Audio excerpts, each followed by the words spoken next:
As the bipartisan infrastructure bill takes hold, and if they are able to pass Build Back Better, the economy will show more benefits across the board by the midterms. The problem, George, is that, let me give you a couple examples of what normal people really care about. I mean, first, they go to the gas station, and as much as the Biden administration is against fossil fuels, until further notice, we're going to be using them. And the reason they don't up the strategic reserves is because they don't want to expose themselves on the far left green flank. And so they don't want to do that because that would be encouraging fossil fuels, God forbid. So they go to the gas station, and the prices are way too high. I will tell you something my wife just told me 3 days ago. She walked in from the supermarket, and she picked up a big pack of toilet paper, and she said to me, "Do you know how much this cost me today? $29. $29. She go to Costco? She wasn't at Costco. She was at the supermarket. Well, but here's the thing. Normal people who go out there and they see they're paying $29 for that, guess who they're blaming?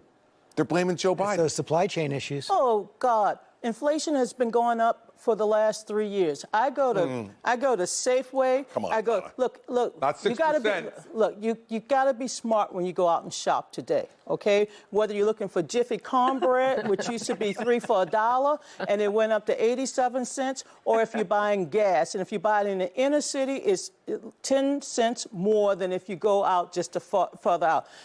Well, George, is that the Democratic slogan? No. We're going to raise your prices, but be smart about it. It could be a little bit less. You mentioned Mary Pat. You mentioned Mary Pat. I'm just telling you my experience of shopping. You got to be a smart shopper. My mom had 9 children, and she always said you had to make groceries. Look, George, the bottom line is tomorrow Joe Biden will sign a very historic piece of legislation.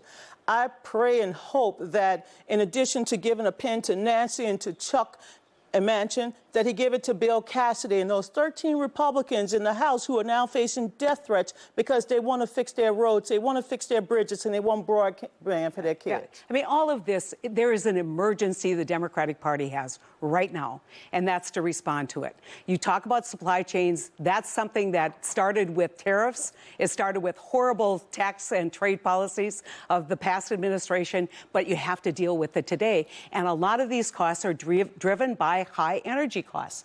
You know, when you transport a bundle of toilet paper, it costs a lot of money when gas prices and oil prices and diesel prices are increased. It's going to take a while to transition. You've got to say something today that people nod their head and say, yep, you get it. You understand my problem. The problem with that, I would argue, though, is